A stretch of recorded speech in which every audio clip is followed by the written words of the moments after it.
সাআতি শাইউন আযীম।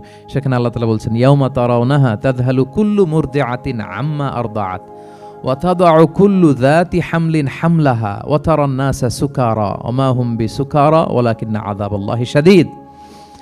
মানুষের first reaction কি হবে এই আর্থকোয়েকের পরে? এই আয়াতে চমৎকারভাবে আল্লাহ তাআলা বলছেন। আল্লাহ বলছেন যে পরিস্থিতিটা এত ভয়ঙ্কর হবে, কারণ এরকম ভূকম্পন তো পৃথিবীবাসী দেখেনি।